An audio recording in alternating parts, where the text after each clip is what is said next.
all privileged to be able to attend such a prestigious conference. But just across the border, just a few hours away, are students with the same aspirations and potential. However, they are living a nightmare. Journalists are risking their lives so that we can receive and spread the truth. The unjustified attacks against innocent civilians must come to an end. Therefore, in honor of the almost 26,000 people who have lost their lives since October 7th, and all those affected by the conflict since 1948, please rise for a moment of silence. Now, I would like to present a short video about Palestine and the events since October 7th, created by our amazing and hardworking media and IT team.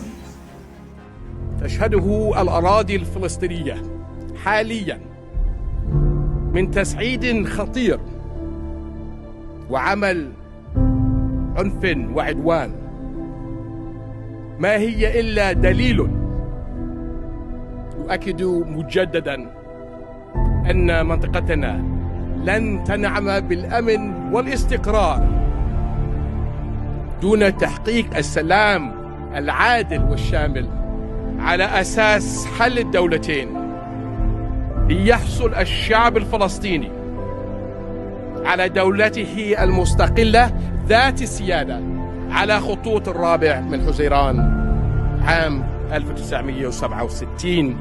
ليش ربنا أخذها مني؟ ليش أخذها مني يا الله؟ أنا ما بقدر أعيش بالسعودية. أنا شو بدي أعمل لنا؟ ولا شيء ولا شيء. خلص يا عم خلص. خلص أنا معاك ماشي؟ خلص أنت بطل ده.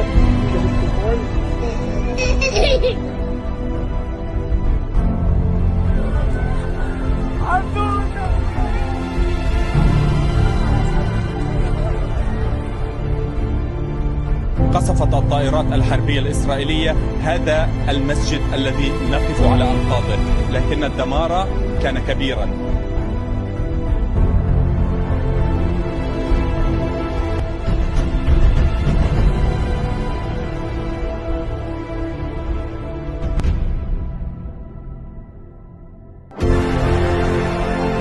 أموت وأنا بدافع عن قناعاتي وعن قضيتي أحسن ما أموت زي البني آدم الطبيعي.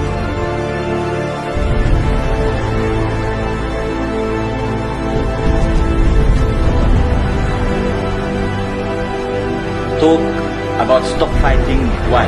Talk to stop fighting, to stop the death and the misery, the destruction and the pain. The misery and the destruction and the pain and the death of whom? Of Palestinians, of Israelis, of Arabs. Of the Palestinian people who are uprooted, thrown in the camps, living in starvation, killed for 20 years, and forbidden to use even the name Palestinian. Better that way than dead, though. Maybe to you, but to us, it's not. To us, to liberate our country, to have dignity, to have respect, to have our mere human rights, is something as essential as life itself.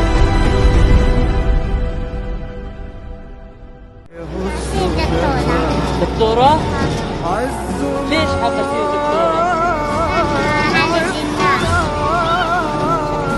ليش بدك تهاجمي؟ حرب؟ أعيش أنا وأطفال غزة والقدس بدلها لنا وغزة. يعتودي؟ أنا أكون مهندسة.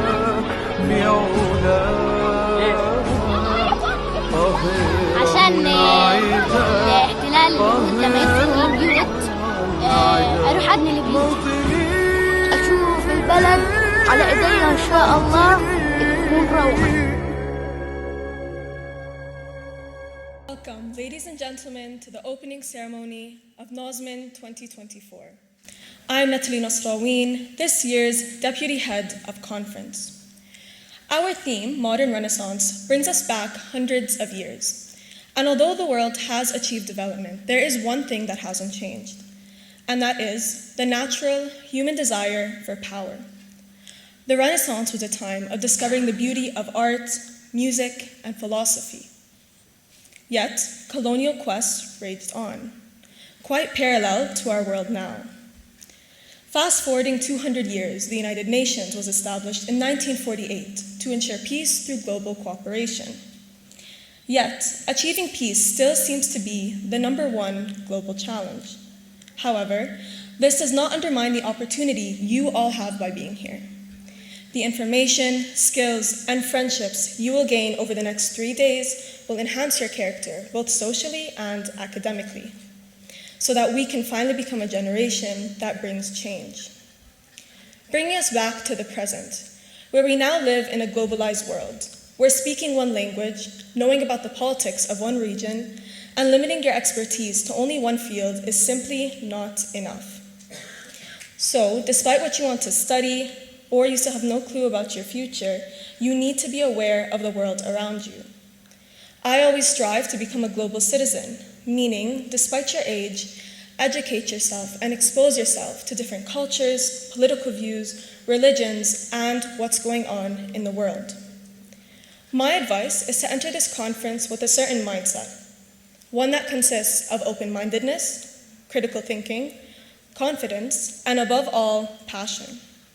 The Secretariat team, along with our Director, Ms. Doris Samawi, our SG, Yasmina Shaddad, and our Head of Conference, Laman Qattash, have worked incredibly hard to deliver a successful conference. Finally, it's crazy for me to think that this will be my last MUN conference. It feels like only yesterday I joined the NOSMUN family. And this year, I'm a senior, meaning next year, at this time, I'll be living in a college dorm in a completely different environment. All I can say is I wish it lasted longer. So, as cliche as it may sound, make the most of every experience you have, whether MUN or anything else, because one day in university or beyond, it will only be a memory you share. Thank you.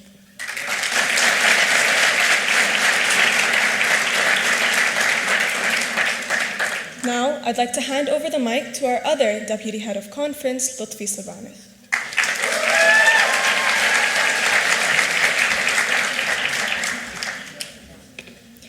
معالي السيد ناصر جودة راعي الحفل الأكرم، السادة رئيس وأعضاء الهيئة الإدارية لجمعيتنا الأم، جمعية الثقافة والتعليم الأرثوذكسية، مديرة المدرسة السيدة مي قصوص، مديرات المراحل، معلمي ومعلمات المدارس المشاركة، الحضور الكرام.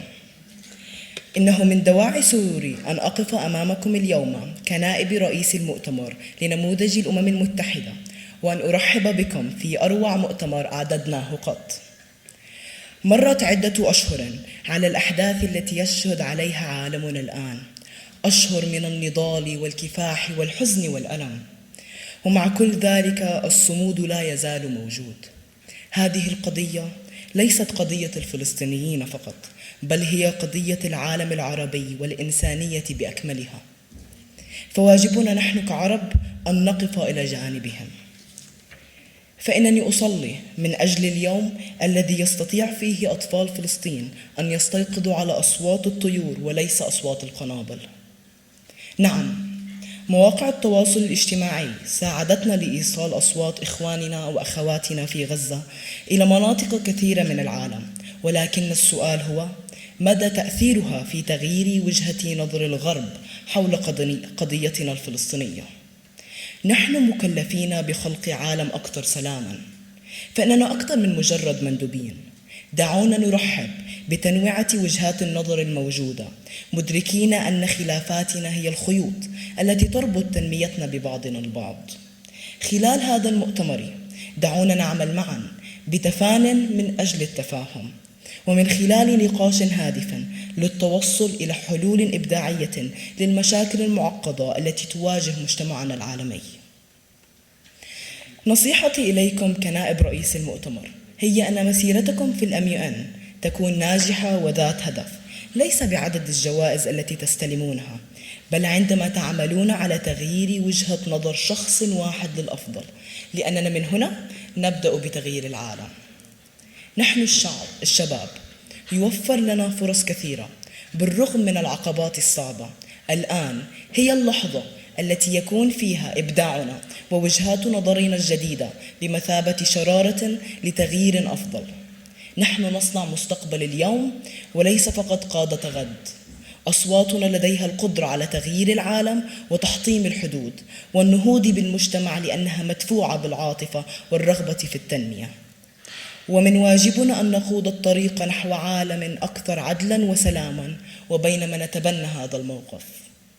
سيداتي وسادتي، أهلاً وسهلاً بكم في مؤتمر نموذج الأمم المتحدة للمدرسة الوطنية الارثوذكسية في دورته 13 على التوالي.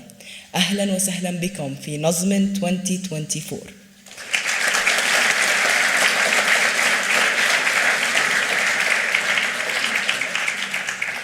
استعدوا لاستخلاص الحكمة والإلهام من الماضي لمواجهة تحديات الحاضر. مؤتمرنا تحت شعار Modern Renaissance هي البداية لتغيير أفضل.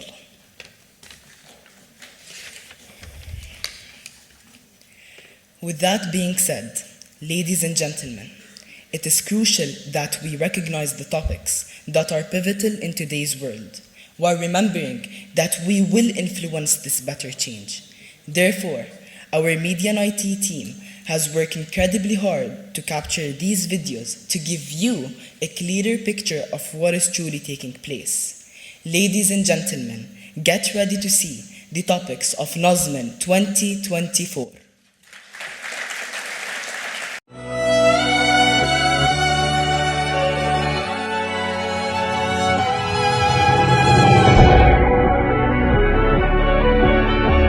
Iranian activists say an imprisoned Shia activist is at serious risk of losing his eyesight due to abuse and denial of medical treatment. Ethiopia has declared a 6-month-long state of emergency across the whole country following months of anti-government protests. Rights groups say more than 500 people have died in the unrest. The government disputes this figure.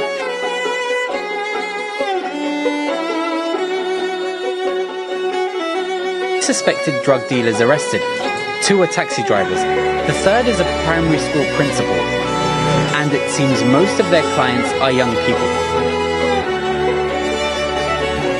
This is Sagaing State, epicenter of Myanmar's brutal civil war. For too long, humanity has existed within dysfunctional and polluted cities. Now, a revolution in civilization is taking place. Apart from the glorious week or two in 2012, these venues will deliver for the local communities, for the region, for the nation.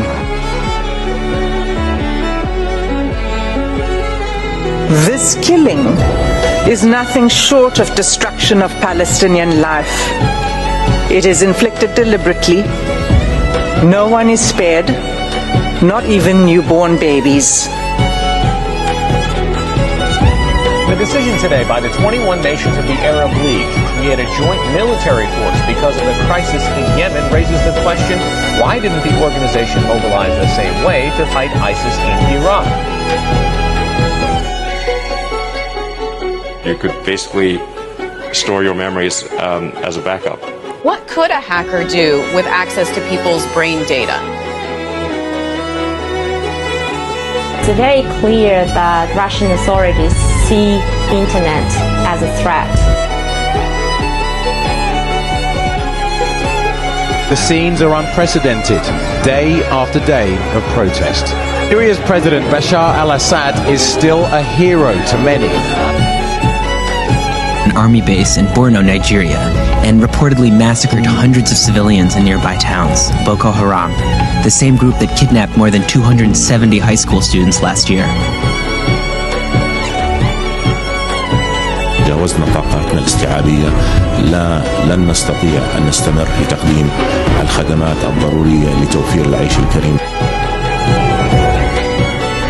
الأردن من الدول التي تعتبر فيها تكاليف المعيشة مرتفعة على مستوى الدول العربية.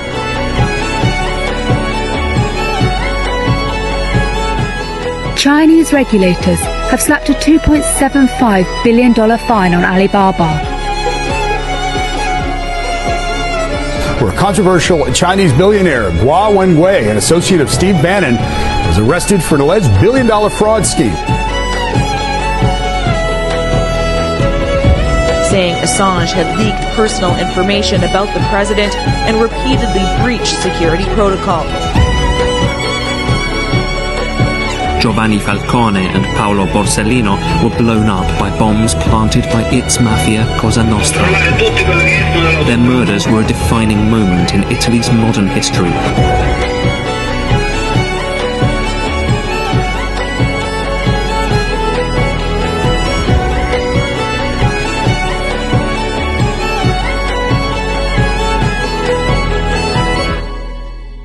It is my honor to introduce you to the woman who has stayed up endless nights working non-stop to ensure the success of this conference, to the woman who consistently comes to meeting with positive energy and from whom I have gained an immense amount of knowledge.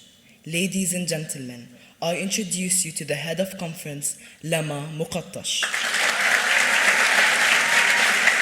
Honorable guests, esteemed chairing panel members, and distinguished delegates. Throughout the past 5 years, I have completely and utterly immersed myself in the world of MUN. I have analyzed chairing panel dynamics and qualities and worked greatly on my own debate skills and communication, all in the hopes of working towards this very conference. To say MUN has taken over my life is an understatement. Every passing thought became one related to how I can make NOSMUN’24 the most organized, enjoyable, and most importantly, educational.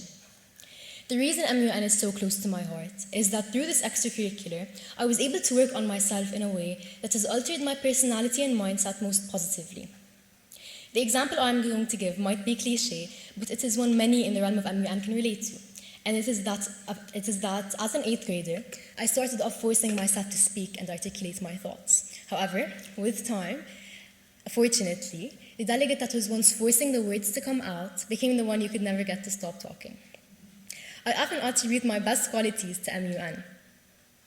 And the reason I wanted to start off my speech with such a personal example is because there are over 200 8th grade delegates sitting in front of me right now, probably overthinking how the debate will go and how they will perform. And to those delegates, I want you to know that your first conference might not be your easiest. You will have to work hard to reach your goal and elaborate with your co-submitters to make the best resolution possible. However, no matter how comfortable it might be to stay behind your placard and simply listen attentively, the only way to see yourself improve and ultimately be proud of that improvement is by pushing yourself and challenging yourself and getting yourself outside of your comfort zone, which happens to be what MUN is all about. Through MUN, we begin to grow a moral compass within us, one that not only sees an injustice take place, but is wired to think of what we would do if we had the power to make change. As of now, we might believe we are limited to thought alone. However, with time, we the youth will be the ones taking action. So I urge you to keep that spark alive and keep educating yourselves, because one day we will be the ones making the change we want to see in the world. Seeing what is taking place right now across our border is an injustice that is especially disheartening. And seeing the Western world initially turn a blind eye was beyond shocking. However, we are finally seeing a shift in the public eye. As unfortunate as it is that so many Palestinians had to suffer for us to come to this point, there is a sense of hope that is growing in all of us. As we speak, the apartheid state of Israel is currently attempting to defend itself in the International Court of Justice, which happens to be the principal judicial organ of the UN. Since October, a lot of us began losing hope in any of these justice systems and any organization tasked with upholding international law. However, if this ICJ court hearing has taught us anything, it is that as long as we stay united in our stance and acknowledge the power that our voices hold, justice must prevail. It is simply a matter of time. Lastly, I would like to give a huge thank you to the hardworking team behind it all. I'm sure you all know that we wouldn't have made it here without the countless meetings and hours of discussion. After so much time spent together, NOSMUN truly became like a second family that I couldn't possibly imagine my year without. To our MUN director, Ms. Doris Samawi, your continuous guidance and dedication means the world. And of course, to the wonderful people of NOSMUN. I truly hope that this 3-day conference is not one that you simply enjoy, but also leaves you with a lasting impact. Thank you. His Excellency Naaser Sami Judeh, who began his career with a bachelor's degree in International Relations, Law, and International Organization from Georgetown University. He is currently working as a member of the Senate, which he joined in 2017. He previously served as the Minister of Foreign Affairs and Expatriate Affairs, as well as the Minister of State for Information and Communication. Furthermore, His Excellency was the government spokesman and chaired the UN Security Council during Jordan's membership and chaired the Ministerial Council of the Arab League. And now, it is my absolute pleasure to introduce to the stage His Excellency, Mr. Naaser Sami Judeh. I've got several speeches here I can choose from. Yours. Except my own, I don't have anything. Bismillah ar-Rahman ar-Rahim. Thank you very much for the kind introduction. Allah ya'atikum al-afiyah jami'an. Thank you, Secretary General, Head of Conference, Deputy Secretary General, Deputy Heads. Thank you للجمعية جميعا الصف الأمامي كله مشان ما أستثني حدا. But today is أخص بالذكر طبعا الست نهى وزميلي وصديقي الدكتور ماهر والجميع. You know, I've had the privilege of attending MUNs at different schools in Jordan over the last few years. And I am not exaggerating when I say that every time I leave a function, whether it's the opening or the closing ceremonies, I leave feeling inspired, rejuvenated, and full of hope when I see such amazing talent that we have in Jordan, when I see the free flow of ideas and the honest, transparent, candid exchange of solutions to the challenges that we face. So this is again one of those proud and privileged moments for me where I come to learn. As you see, I have in front of me just a few names that my team made sure I don't forget to thank. Otherwise, I am unarmed with any speech of any sort because I don't like to give speeches. I like to have conversations. I hope that this afternoon I will be able to throw some ideas, mention a few of the challenges that we face, and then learn from your input and be better educated about your thoughts and ideas. So I wish to begin NOSMUN 2024 by wishing you all the best in your deliberations in the days to come. مرة ثانية يعطيكم العافية جميعا for all the preparations, for all the hard work, and good luck during it's 2 or 3 days. 3 days. All right, good luck.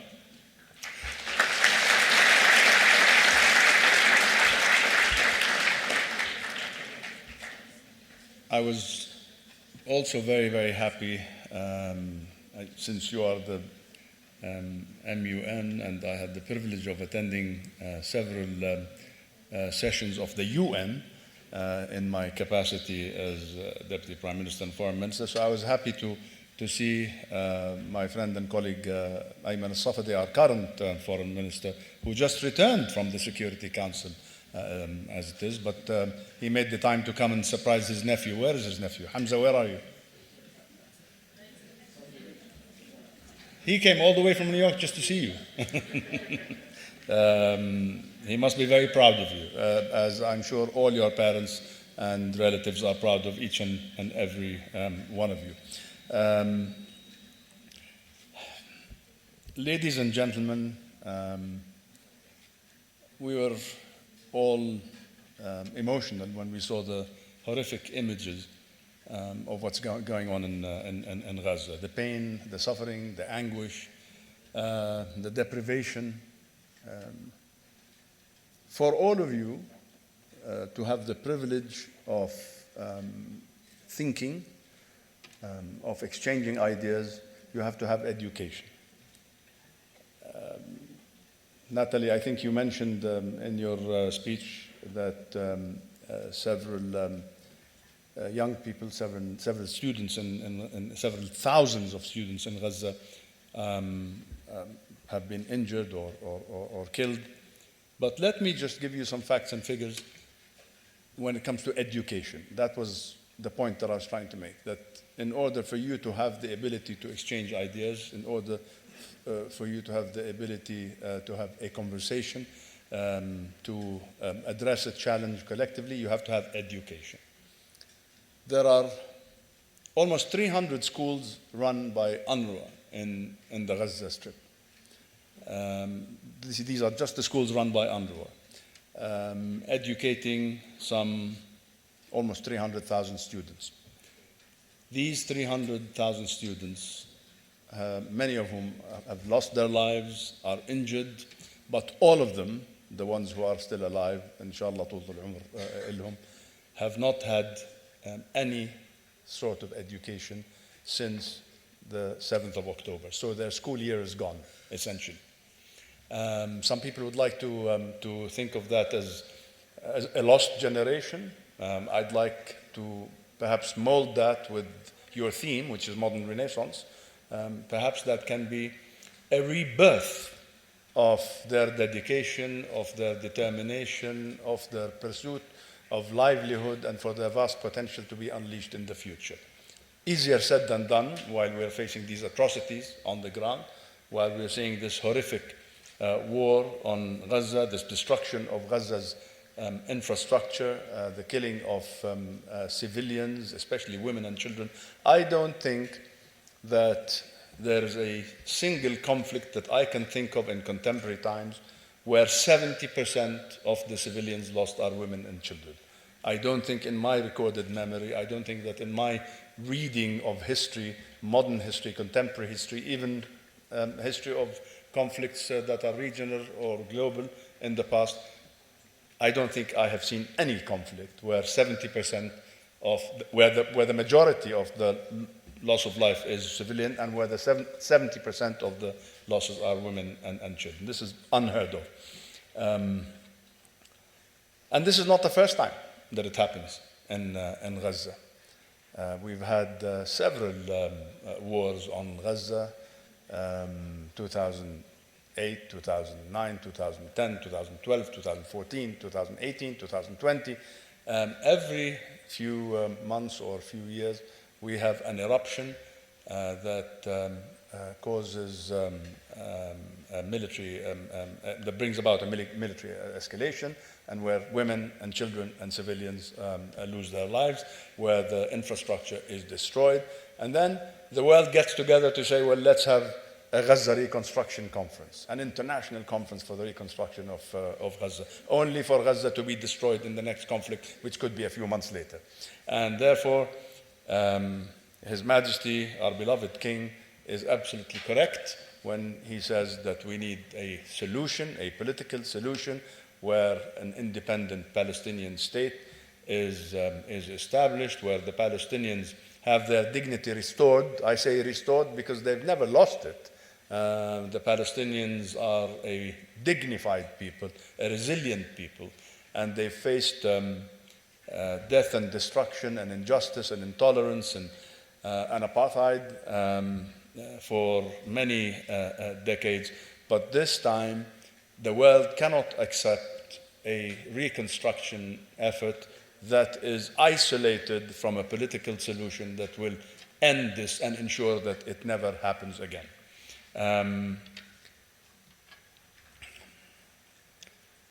The world is coming around to seeing clearly what's happening in Gaza. The destruction of infrastructure, the refusal to allow the people of Gaza to have their basic needs in terms of food, water, electricity, fuel, education, again, which His Majesty described as a war crime. When you deprive people of the right, the inalienable human right to education, to health, to food, to humanitarian supplies, when Gaza has been under siege, partially or fully, but under siege since 2007, 17 years of a besieged Gaza. And when we talk about Gaza and all the atrocities that we're seeing in Gaza, we are not forgetting the West Bank. those who fall into the trap of separating Gaza and the West Bank, so let's find a solution for Gaza and forget the West Bank, are completely mistaken, because since the 7th of October, and I'm going to come back to the 7th of October, since the 7th of October, around 400 Palestinians have lost their lives, cold-blooded murder by Israeli occupation troops in the West Bank. Over 6,000 people have been detained in the prisoner exchange deal that took place at the beginning of this particular episode of the conflict. Several hundred Palestinian prisoners were released from Israeli prisons, only for Israel to arrest 6,000 more.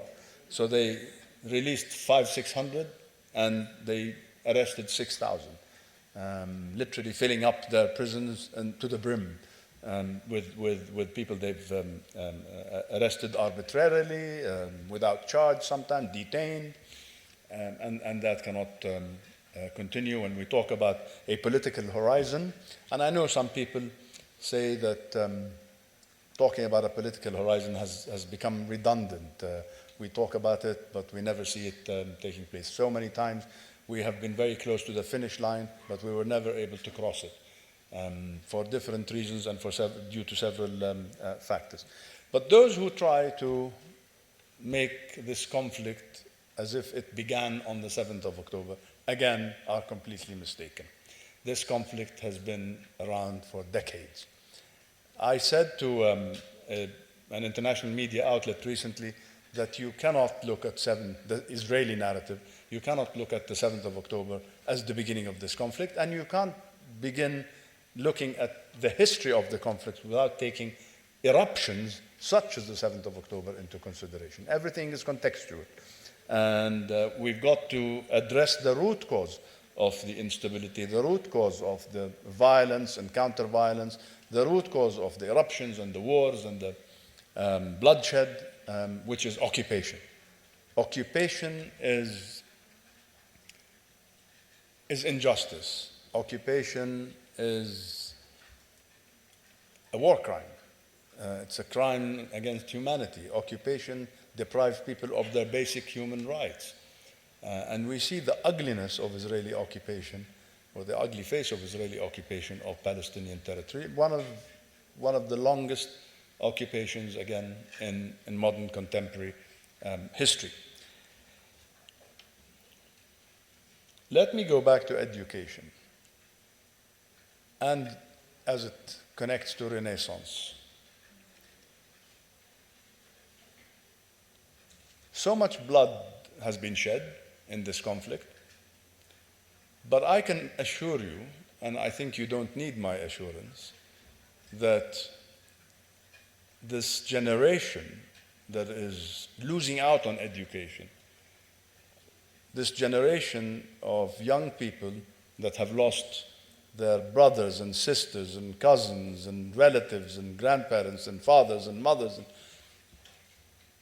suffering a huge loss. Nobody can imagine the loss that a child feels when the child is left without parents, when the child is left without any relatives, when entire families are wiped off the face of the earth. Nobody can imagine that kind of suffering. But like I said, the people of Gaza, the Palestinians in general under occupation, are resilient. They will accept this heavy loss, I am sure. I presume to say, because I will never allow myself to presume to be in their place, but I presume to say that a lot of them will say, this blood has been spilled for a worthwhile cause. If you have a political solution that is timelined this time, not open-ended as Israel tries to do all the time, timelined within a set period of time, with a defined political end, establishing a Palestinian state, restoring the dignity of the Palestinian people, ending the occupation, ending the humiliation. That eventuality, when it happens, and inshallah it will happen, is something that will allow people to say, we've suffered so much, we've paid so much with our lives, with our education, with loss of education, but it was worth it. The struggle was worth it. It achieved the result that we wanted. It ended the occupation. It ended the subjugation. It ended the suffering. That is what we're talking about. Nothing short of that. nothing short of that, will enable the Palestinians, especially the young, to accept the losses that they incurred, the heavy, very heavy losses that they incurred, unless they know it was for a worthwhile a cause. And we go back to what is being put on the table by Jordan in particular, and by so many like-minded people. I think when it was not fashionable to talk about the two-state solution, His Majesty the King in Jordan was putting it on the table. When the people of the world, governments of the world, when even the UN itself forgot about the Palestinian question in so many junctures in the past few decades, it was Jordan that would always remind the world that the major source of instability in this part of the world is the absence of solution to the Palestinian problem, the absence of the will and intent, regional, international organizations, to have an end to occupation, to establish an independent Palestinian state, contiguous, sovereign, over the land of Palestine, with peace and security for all the countries in the region. This is the Arab Peace Initiative that was presented to Israel and to the world in 2002. Land for peace. Relations that are normal, but only after the end of occupation, only after the independent, sovereign, territorially contiguous Palestinian state is established. A lot of people who had forgotten about that were constantly reminded of that by Jordan and by Jordan's leadership and Jordan's government and Jordan's respected voice around the world. And a lot of these leaders around the world are coming to Jordan now and saying, we should have listened to you. We shouldn't have let things slide to where we are right now. And it's very easy for people to lose faith and lose hope and say, this is the end of the line. But no, you cannot do that. You cannot afford to do that. We all boast about percentages of populations in Jordan and in the region and elsewhere. 60% is under this age, 70% is under that age. What are we doing to ensure that the 60 and 70% have the opportunities that they need, have the education that is required for them to unleash their vast potential in the future? This is not just a statistic. 70% is under, 70% is over. This is a call to duty, a call to action, a call of duty, a call to action for us to do something. And again, I remind of what His Majesty always says. Yes, we want to leave a legacy of opportunities and success for future generations, but we also want to help the current generation, because the current generation is under the age of this and under the age of that.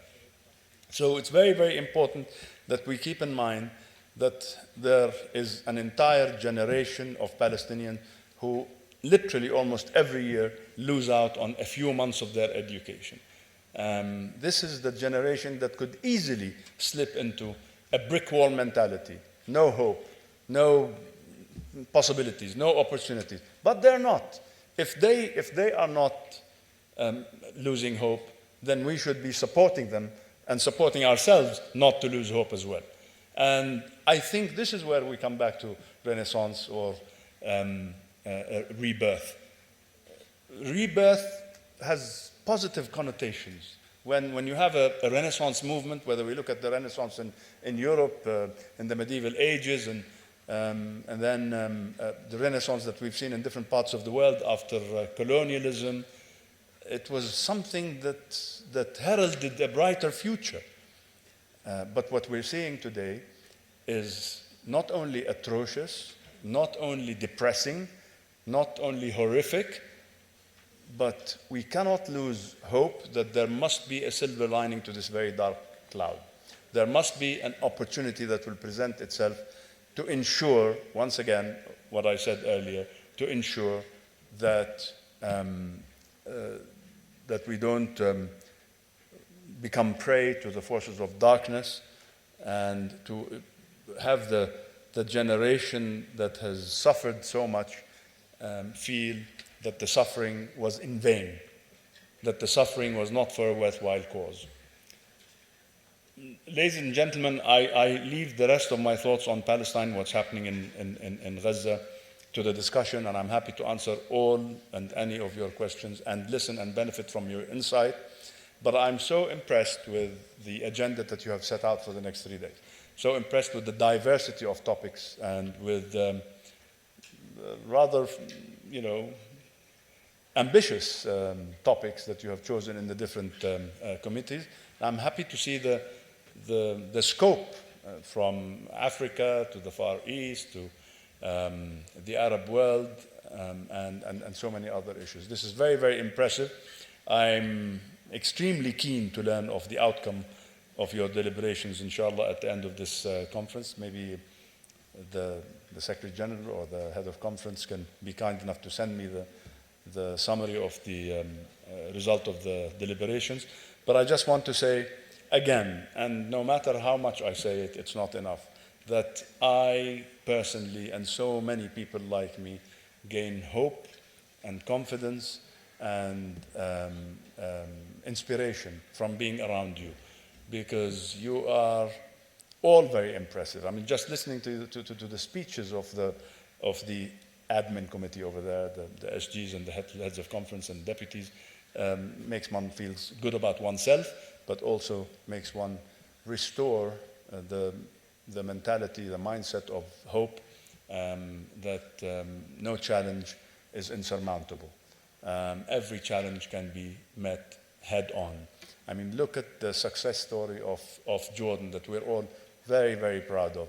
I keep telling people that in the 50s and 60s and 70s of the last century, the minute, some of us entered into this life, and way before you did, Jordan, as a small country with meager resources, but armed with an educated population, an enlightened population, a visionary leadership, faced so many challenges. I was at a conference a few weeks ago, and I was the keynote speaker there, and the title, the theme of the conference was Navigating Jordan's Priorities in a Turbulent Region. And I stood there and I said, I can't believe that you chose this title, because Jordan has been navigating challenges in a turbulent region since 1921, since it was established, it was founded. This is the turbulent region that we live in. But a lot of the turbulence that this region saw in the 50s and 60s and 70s, the coup d'etats and the revolutions and the wars and the instability and the military interventions here, and there were some in this region who would always say, Jordan is a small country, Jordan has no resources, Jordan's days are numbered. So many of them said that. They're all gone, we're still around.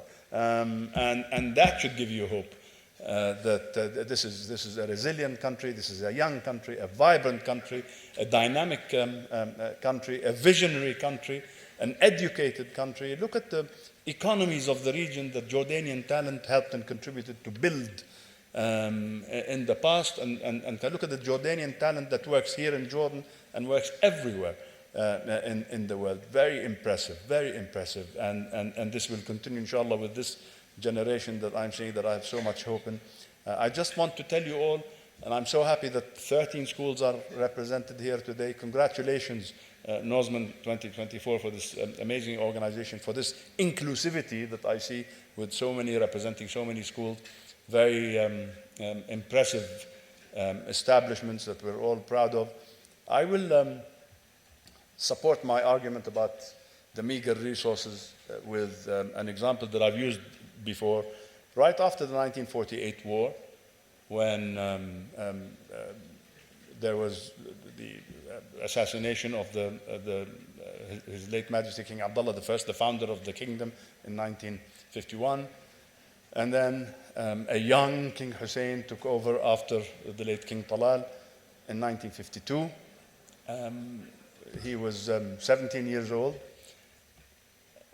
went to finish his military education, came back in 1953, and assumed his constitutional responsibilities as an 18-year-old young man who was dynamic and vibrant. And a couple of years later, a delegation from international monetary organizations, the World Bank others, came to visit Jordan 4 or 5 years after the end of the 1948 war to assess the viability, the economic and socio-economic viability of Jordan. They spent 3 or 4 weeks here, and then before they left, they went and met with His late Majesty King Hussein, again, who was full of energy and enthusiasm, and they essentially said, this country has nothing, no water, no energy resources, no agriculture to speak of. It's not viable. And the king was most unamused to hear this. And when they left, he looked at his team and he said, these people forgot one thing. I have a population, and we will have education, and we will be armed with the best capital in the world. That's our human capital. You guys. You are the future that makes us all very, very optimistic. Pursue your dreams vigorously. Take on the challenges head on. Address the shortcomings in our path. Remove the obstacles. Don't let anyone convince you that something is unachievable. Everything is achievable, and we've proven to the world that we can. So good luck, and I will pause here so that I can receive your questions and listen to your insights, and please offer an opinion. Don't feel that you have to present a question. I hope that I managed to throw the ideas that I said I would throw. I wish you the best of luck in your deliberations, and thank you for giving me the honor of being with you today. Right, I'm throwing myself to the lions now.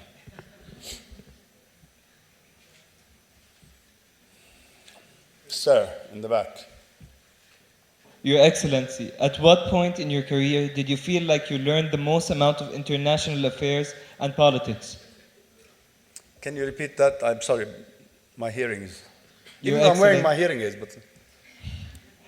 Your Excellency, at what point in your career did you feel like you learned the most amount of international law and politics?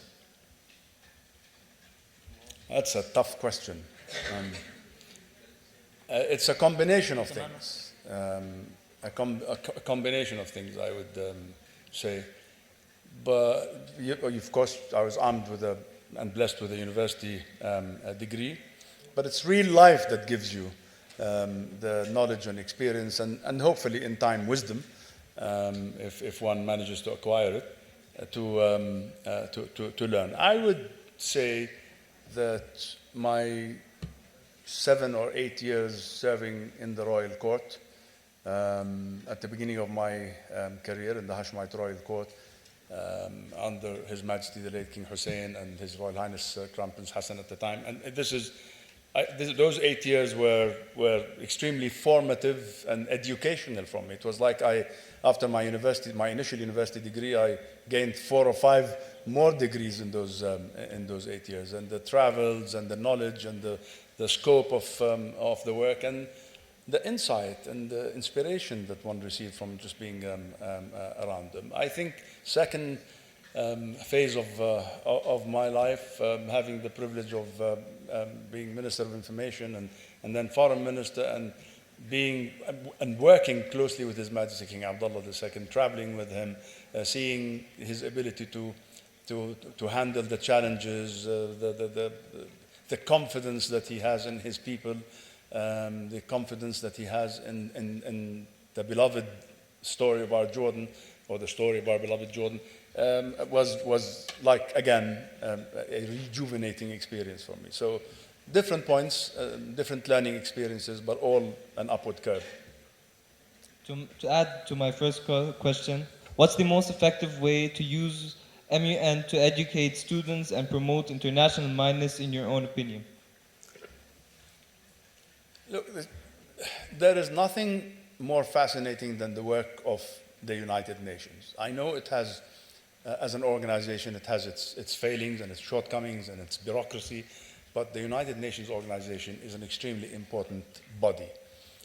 We are now all in anticipation of the decision of the ICJ, the International Court of Justice, which is an arm of the United Nations, even though it's independent of the inner workings of the UN, but it's the highest judicial authority on the planet.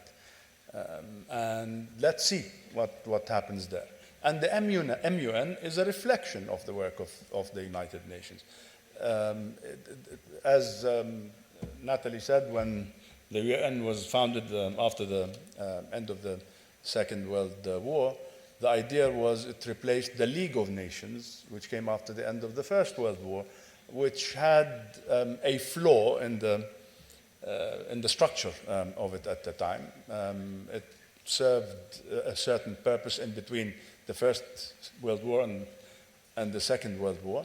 But then came the United Nations organization in its current format. A lot of people say that it needs reform here and system update there.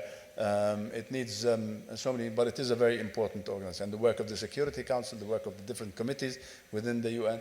And if you follow that, and that's why I'm fascinated by, I wish in my time when we were at school, we were talking about it, that we had MUN and other such extremely thought-provoking initiatives. So enjoy this while it lasts. I mean, it becomes a passion, especially with the students that I've been privileged to meet with in opening and closing ceremonies of MUNs, like I said, in the last few years.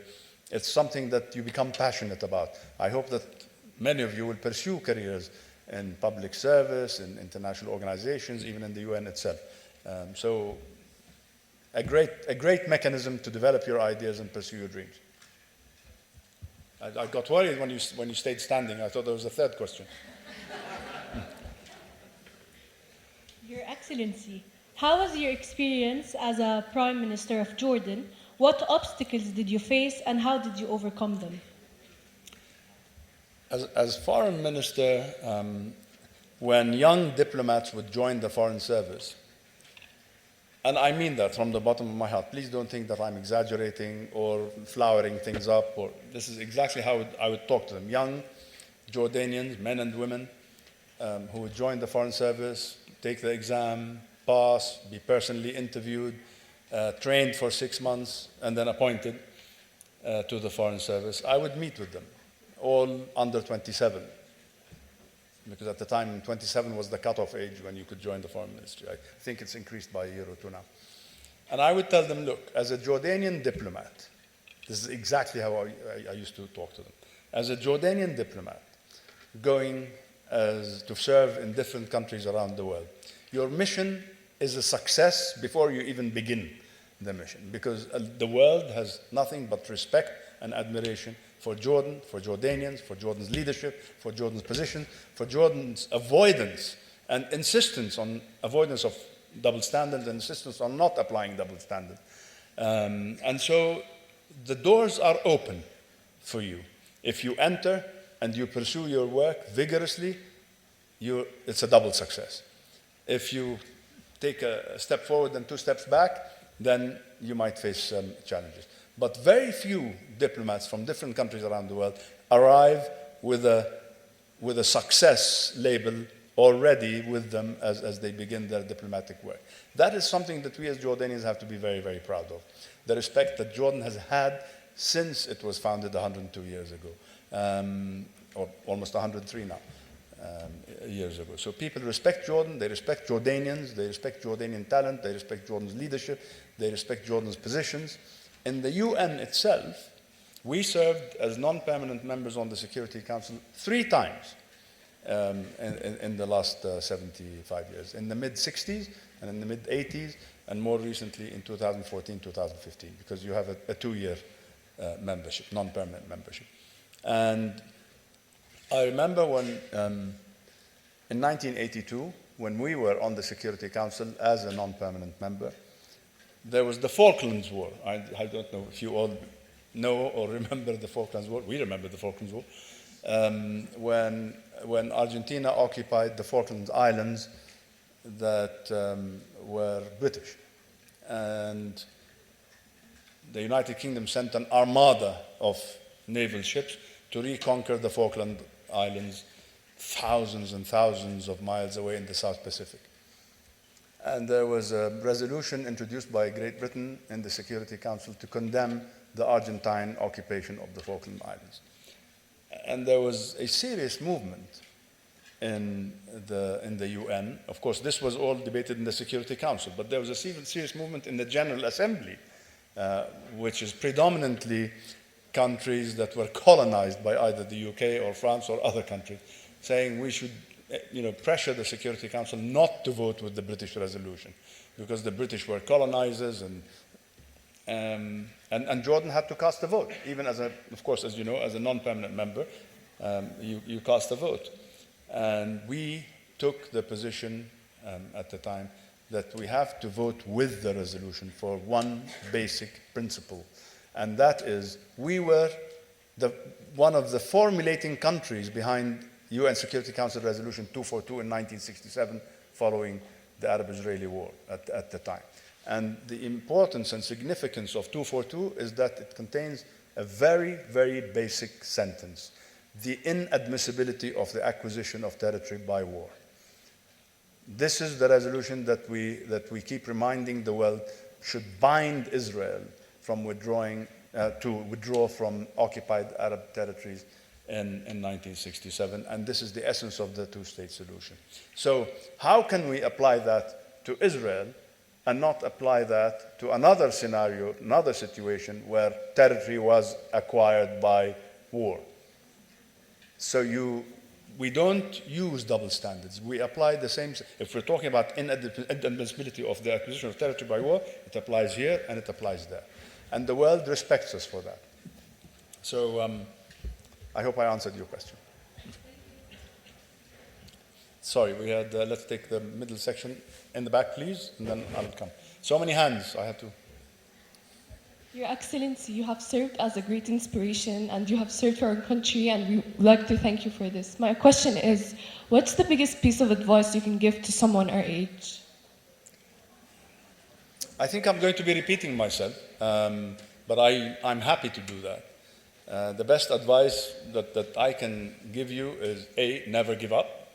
B, pursue your dreams. C, arm yourself with education. And mashallah, most of you are well armed already, but you still have your university degrees and higher education to go for. Believe in your country. Seek ways to support your country in whichever field you choose to pursue a career. I was having a discussion with somebody about how Jordan is supporting Gaza and how Jordan has always supported the Palestinians in pursuit of their dignity and independence and sovereignty. I don't think that a single day has passed in Jordan's history where we didn't talk about Palestinian rights and their inalienable right to statehood and sovereignty. But we were having a discussion about the support that Jordan has shown for Gaza, whether it's the humanitarian assistance, the political support in different international organizations, in bilateral discussions with different countries.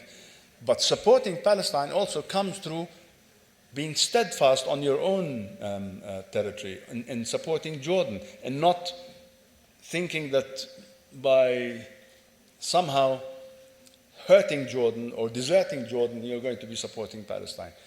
Palestine's strength comes from a strong, united Jordan. And that's something that you always have to remember.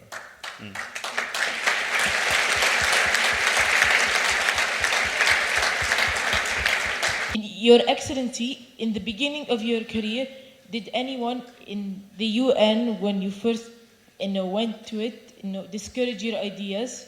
And how did you feel about those times? There are many people, thank you for your question, it's a very important question and nicely put. There are many people, whether in the UN or elsewhere, who will always make it a point to try and discourage you or shoot down your ideas or try to convince you away from the pursuit of your dreams and all that. You have to have strong beliefs, you have to be determined. Yes, I faced situations where people were saying, this is a wrong initiative, there's no need for that, this is not the right time for that, especially when people had other priorities in other countries, had other priorities. And a lot of the issues that mean a lot to us in this region were put on the back burner or shelved for a while or sometimes put in the freezer. We were always the voice of reason and perhaps the conscience of many of the issues that we deal with in this region, the Palestinian issue being foremost amongst them. You mentioned in the topics and theme, you're going to be talking about Syria and the question of what's going on in Syria, the burden that Jordan has assumed in accepting 1.35 million Syrians on Jordanian soil. Don't forget that the three main sectors, maybe four, that are already strained and challenged, water, education, health, and energy. Imagine, we always say when a refugee comes into Jordan, they're not carrying a bucket of water on their shoulder. They have to tap into the same resources that we Jordanians use. They have to use the energy that is provided for Jordanians. In terms of health also, the fifth sector. In terms of health, every Syrian refugee is given the same health care that is available to Jordanians, because that is Jordan. Jordan has always been a place where people escaping horrors and seeking refuge from harsh realities in their own countries would come to. And we did that, sometimes at the expense of our own economy. But when it comes to Syrian refugees in general, and we had Iraqi refugees after 2003, and of course we're the largest host of Palestinian refugees in the world. 42% of all Palestinian refugees, UNRWA registered refugees, are in Jordan. This is something that is noble, that we're very proud of, but His Majesty and his government, and I was proud to be part of that effort, would remind people around the world after the Syrian refugees started flowing into Jordan following 2012, that just because Jordan happens to be a country that is contiguous geographically to Syria does not mean that the world shies away from its responsibility to help. And we refer to it as, okay, it's an immediate problem in the Middle East, but it's a shared global responsibility. Because the Syrian conflict, as we saw later, has ramifications that go way beyond the region. And when refugees started knocking on Europe's doors, then suddenly it was, let's find a solution. So, Your Excellency, everything you said has captivated my interest. However, what piqued my interest the most is the name of the university they mentioned that you attended. How did that contribute to your overall success and to all of the positions, the leadership positions that you have acquired throughout your journey? A great university that I was very proud to attend. My late father went to Georgetown. I went to Georgetown. One of my children went to Georgetown. So we're three. My brother went to Georgetown. So we were three generations. Very proud. To study the field that I studied at the School of Foreign Service at Georgetown, I was in the ideal place. I was at a renowned School of Foreign Service, part of Georgetown University. I was in Washington, D.C., the capital of the United States of America, all the embassies and the Congress and the White House, and it was just education. And there were a lot of activities that we used to do off campus. But being in Washington, D.C., in the late 70s, early 80s, with so many U.S. initiatives regarding our region, with the presence of so many diplomats and international organizations, there was the ideal place for somebody who wants to pursue a career in public service or foreign service or diplomacy or whatever it is. So I loved it. By the way, I forgot to mention at the beginning of my remarks that we in Collège de La Salle, those who attended college, we used to envy the Orthodox school. We loved our school, but it was our dream to have these joint activities with the National Orthodox School. I will not tell you why, but we were an all-boys school. Figure that one out.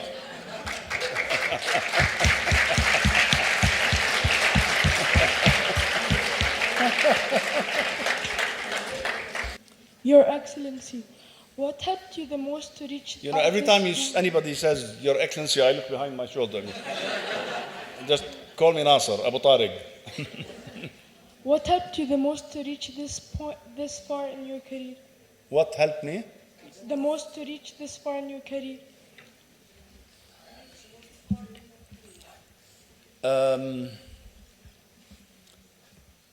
Like I said, I mean, maybe growing up in a family that was very much in public service.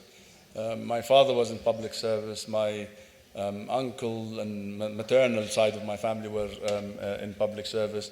I grew up in a house where the atmosphere was all about national issues and government service, public service. And by the way, I keep saying, I call it public service, not necessarily government service, because any government official has to know that he is in that position to serve his country or her country, to serve the public. He's a public servant. And people should always remember that. So it's a combination of the environment I was raised in, again, the education that I received in university and, as I mentioned, in the Royal Hashemite Court, and so many other things. But at the end of the day, you set out a vision for yourself, and if you're fortunate enough to have all the conducive circumstances around it, then you reach your goals. Last question? No, this is a dictator here, huh? That section, this section, last question. But say please. No, I'm just kidding. It's very enjoyable. Okay, you choose the last question. Your Excellency, how has your experience and your career pursuing international relations shaped your perspective on global diplomacy and cooperation? I believe that there is goodwill in the world. Sometimes it's hidden from view, but I believe that there is goodwill. And when we were facing the threat of extremist ideology, which is always, I always used to believe in something that a very eminent personality once said, that you fight an idea, a bad idea, with a better idea, not necessarily with a bullet. If you have extremist ideology trying to recruit people to subscribe to it, or a dark, evil ideology, you fight it with an enlightened idea. Fight a bad idea with a better idea, with a good idea. And so I believe that there is goodwill in the world, and I believe that good will defeat evil. You have to have faith, you have to have the determination, and again, education, education, education. That's why education is a basic human right, and that's why the deprivation of education is probably the most disastrous situation that a young generation like yourselves, will face. That's why we look at the interruption of schooling in Gaza as something that is very, very serious as the killing and the atrocities that are taking place. I said to a media outlet recently, the Palestinian children are either being killed or their future is being killed by depriving them of education. So in both cases, you're killing them. You either kill them physically or kill them by not providing them with data. So pursue education and ensure that you apply that education to the service of your country first, and then humanity at the same time. There's nothing that is restricted to a geographic zone these days. Everything is global. And by the way, look at the effects of social media. I think what the access to your ability to access information today is something that we as youngsters would never have dreamt of. We had to go and find the radio and tune into the radio and listen to news broadcasts that were from outside the country. And now, you guys with your mobile phones control the world.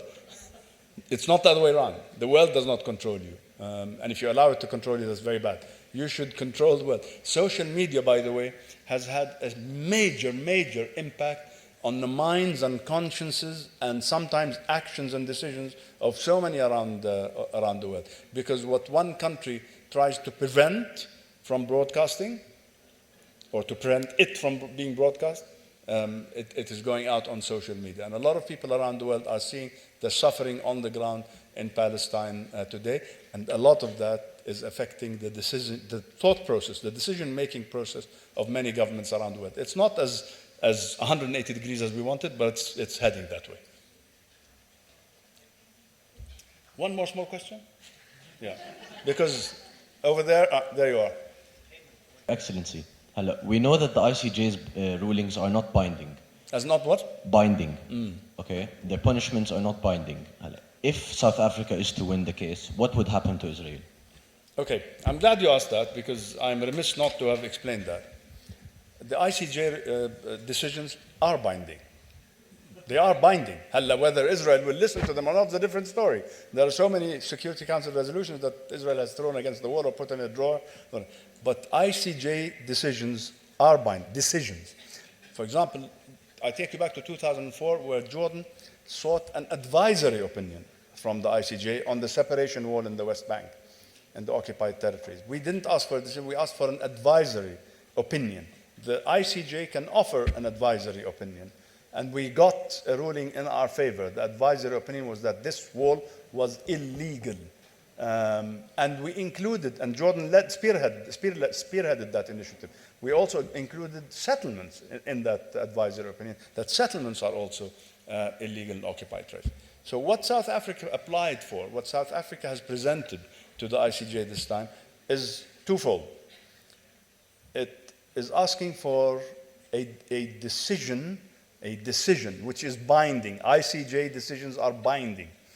A decision from the ICJ on whether the Israeli military action in the occupied territories in Gaza are tantamount to genocide.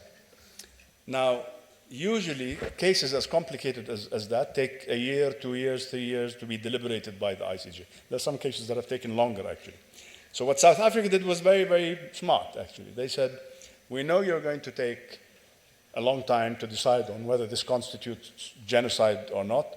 So if you, as ICJ, feel that there is suspicion of genocide, even though it's going to take you years and years to deliberate on, can you issue an interim decision, which is fast, which is expected these couple of days, an interim decision that if there is suspicion, if there can be a possibility of genocide, issue an interim decision for Israel to cease fire immediately, while you're deliberating and deciding that there is genocide or not.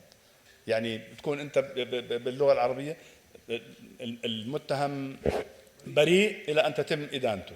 فاللي قدمته جنوب أفريقيا إنه لحد ما تقرروا إنه تدينوا إسرائيل لممارستها الإبادة الجماعية، إذن طالبوا واطلعوا بقرار ملزم بوقف إطلاق النار، لأنه أنتوا عم تبحثوا. You're deliberating the case. كيف يستمروا بالعدوان وأنتوا عم تبحثوا. Am I clear on that?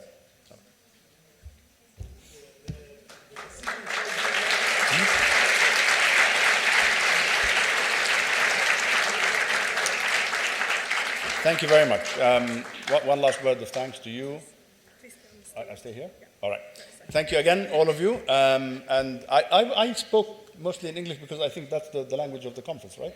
Yeah. All right. بس تنسوش إنه الأمم المتحدة فيها 5 لغات معترف فيها. العربية واحدة منهم. Thank you very much again. Good luck. Thank you for your insight. Your expertise is of utmost importance for students like us and at times like these. As the saying goes, knowledge is power, and the more knowledge you have, the more capable we are of having an impact. So thank you for taking time out of your busy schedule. And on behalf of the National Orthodox School and the NOSMUN team, I would like to invite Ms. Noha Shnuda to the stage, our Secretary General and Head of Conference, to give you a gift of our appreciation.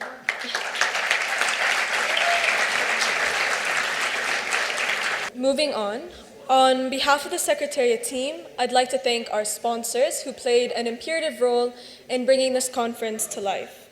Your generous contributions have been an incredible benefit to our team. We hope that you can continue to be part of this conference in the future. A huge thank you goes out to the representative of American University of Madaba. the representative of Zain Cash, representative of Jordan Commercial Bank, representative of Abdeen Grand Stores, representative of Mozaika Singers, representative of Hashtat, and finally, representative of Adalanji. Now, for a little musical break and to break the ice of a group of extremely talented singers who aim to unite and empower people through the beauty of music. In 2019, they won Choir of the Year Award at the Middle East Choir Fest held in Dubai. It is with great excitement I invite Mozaika Singers conducted by Nadi Muna to the stage.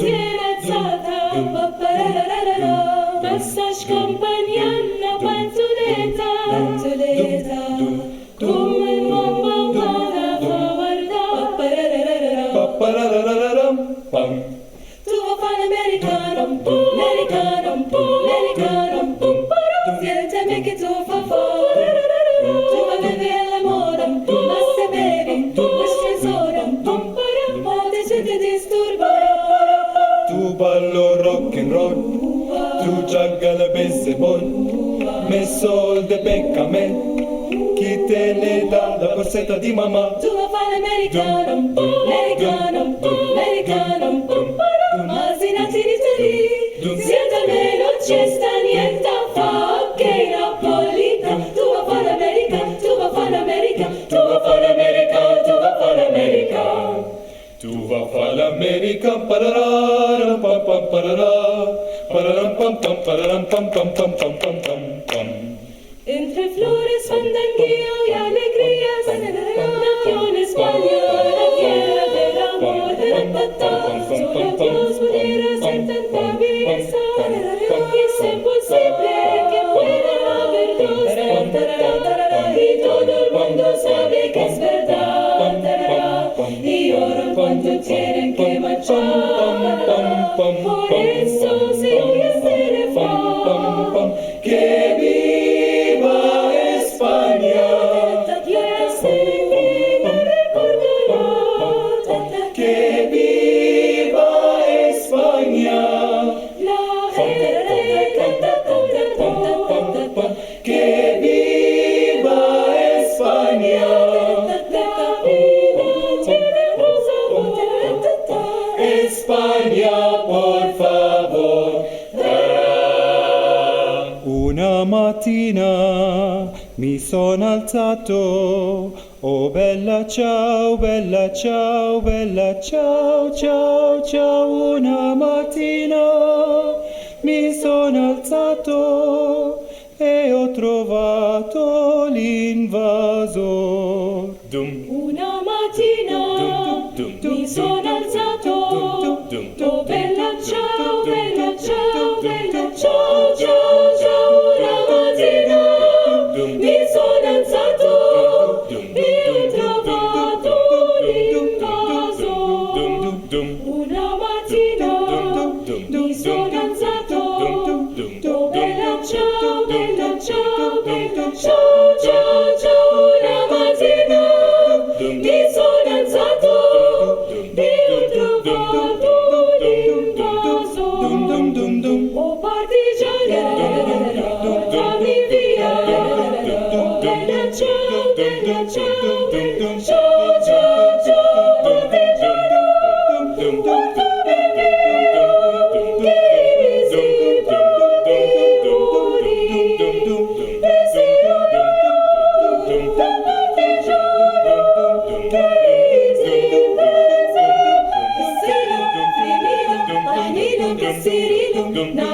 Partigiani, che visita di muri, نقب طازة شقفك تسوى المازة شقرة أو سمرة كله ماشي يلا قلبي هيدا حشيشة قلبي غرقان وبدو فواشي رقيها وعجينيها فريديها واشطحيها فتيها وقريبيها واخبزيها على النار نقي بضاعة طازة شقفة بتسوى المازة شقراء وسمرة كله ماشي يلا حتى وزيدي ولا تخبي هيدا حشيشة قلبي غرقان وبدو فواشي دم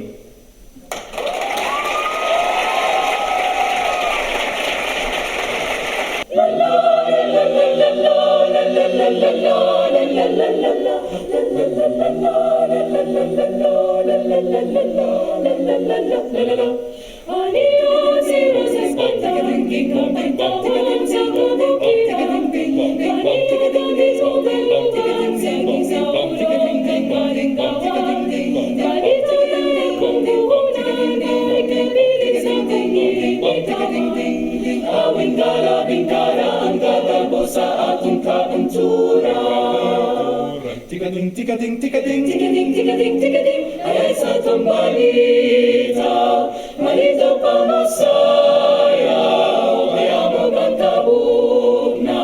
Tika-dong, tika-dong, tika-dong, tika-dong, tika-dong, tika-dong, itawang sapsidodong, nagtanaw, kaninday, nagtabi sayang laway.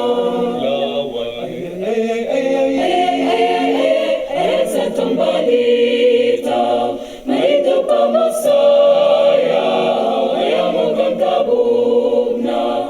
Tikadong, tikadong, tikadong, tikadong, tikadong, tikadong, itawang sapsidodong, nagtanaw, kaninday, nagtabi sayang laway.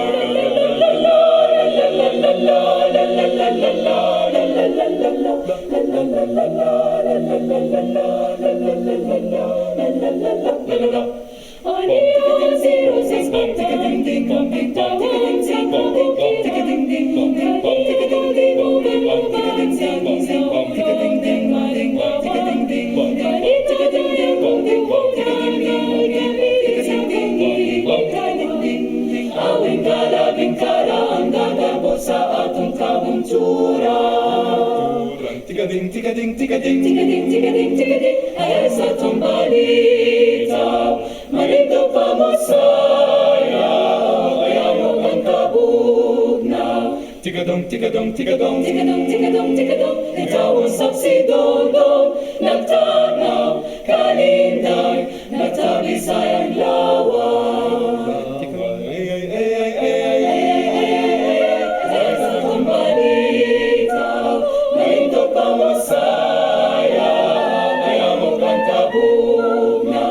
Tikadong, tikadong, tikadong, tikadong, tikadong, tikadong, itawang sapsidodong, nagtanaw, kaninday, nagtabi sayang ang laway. Ay, ay, ay, ay, ay,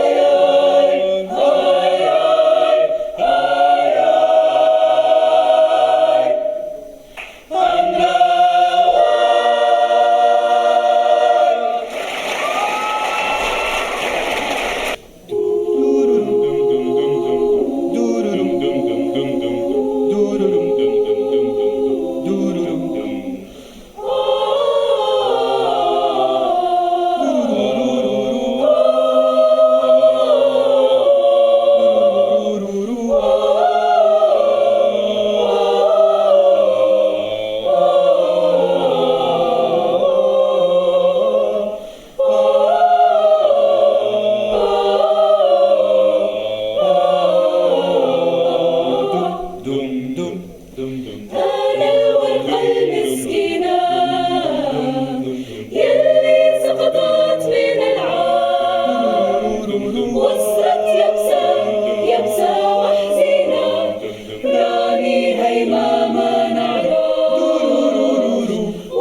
pam pam pam, ram pam pam pam pam pam, ram pam pam pam pam pam. لمون اللي غاروا مني قالوا لي وش عجبك فيها.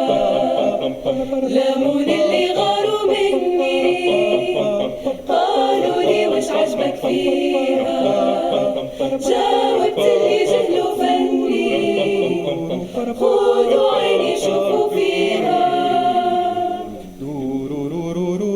ليلى لا لا لا لا ليلى لا لا لا لا لا لا لا لا لا لا لا. وانا في عيني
يا رايح وين مسافر تروح تعيا وتولي شحال دموع عباد الغافلين قبليك وقبلي.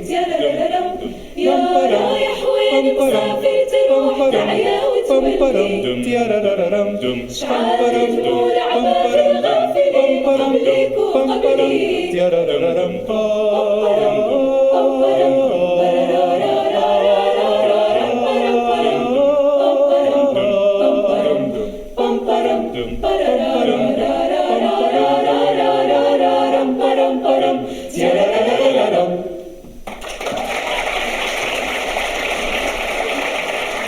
الغضب الساطع آت صلى الله على محمد. الغضب الساطع آت صلى الله عليه وسلم. الغضب الساطع آت وأنا كل إيمان. الغضب الساطع آت سأمر على الأحزان. الغضب الساطع آت وأنا كل إيمان. الغضب الساطع آت سأمر على الأحزان.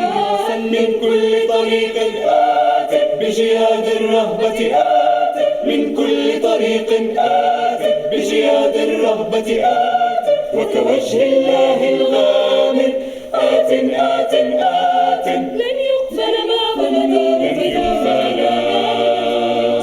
سأدق على الأبواب وسأفتح الأبواب وستغسل طلع البدر علينا وجهي من ثنيات الوداع.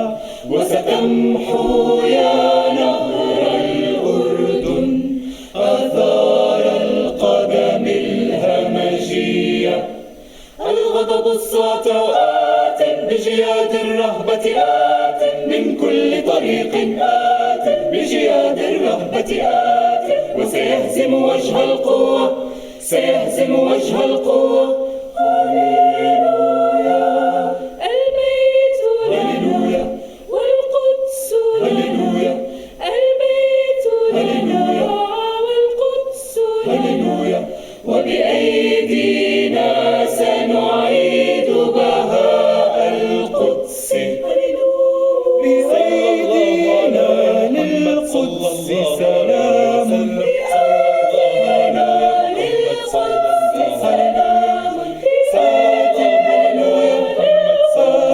هللويا للقدس سلام. للقدس سلام. للقدس سلام. آت آت هللويا.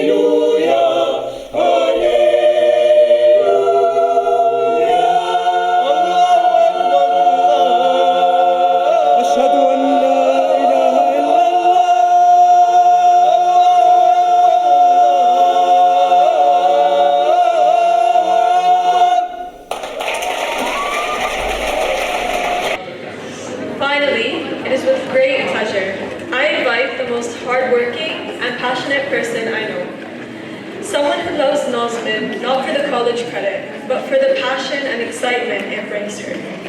Our leader behind the scenes and one of my closest friends, our Secretary General, Yasmina Shibda. Noble guests, esteemed faculty members, distinguished chairs and presidents, and dearest of delegates. It is my greatest honor to be giving you this speech as the Secretary General of NOSMUN 2024. I promise ما رح أطول عليكم. I know we already took too much of your time, but I'll be quick, I promise. It still seems surreal to be the one giving the speech rather than the one listening to it. However, I could not be more excited to be sharing this moment with you all. It feels like only yesterday I was nervously giving my first opening speech in General Assembly. NOSMUN has been the greatest aspect of my life for the past 5 years. I think my teachers got sick of asking, "Where's Yasmina?" during Saturday classes because I was always at some conference. Since the beginning, I've been completely enthralled by the concept of Model UN. I know to many of you all, this is something you do for college credits, or if you're an IB student, you do it for CAS. But to me and to the many people who have contributed to this conference, it is so much more. And I can say with full confidence that this conference will prove to you the beauty of debate, diplomacy, and teamwork. MUN to me is a safe space for youth to speak about political and taboo topics. 8th grade Yasmina, for one, got sick of people telling her, "You're too young to talk about these things," or "What would you know?" Because as youth, we're curious. Our world has been suffering increasing challenges, from wars to climate change to human rights violations, and it's sad to see it.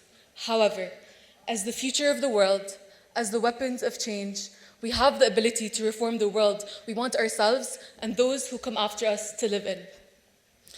We are taught history in order to learn from it. However, it is obvious that it deems itself to repeat. Our theme, Modern Renaissance, urges us to use the modern rebirth that we are undergoing technologically and politically in a positive way. You would think that the evolution of advanced technology and AI would be a good thing. However, it is disheartening to see that it is being used to fabricate lies and push propaganda instead. Therefore, in this conference, learn the events that are considered our generation's rebirth and use them to help navigate the complexities of our future world. I know that we have already taken a moment of silence for the people of Gaza.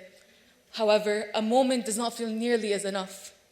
It almost feels insensitive to be giving an opening speech at a conference that models the actions and procedures of the UN while the genocide of our brothers and sisters in Palestine is ongoing. What is happening breaks my heart. It makes me urge you, with all I've got, to realize your privilege. In a world where those who look, dress, and speak like us are silenced, we must take any opportunity to say our opinions and make our voices heard. I know this seems like a small Model UN conference to you, but this is where it all starts. We start as delegates, chairs, presidents, so that we become diplomats, activists, and models for change. When people don't read the news or keep up with what's been happening, they claim that they're just not political people. To me, that is the clearest sign of privilege. To be able to just turn off our phones and stop scrolling through the horrific pictures and videos coming from Gaza because we're just not political is the epitome of privilege. The thing is, the people of Palestine can't shut it off. They can't look away, and neither should we.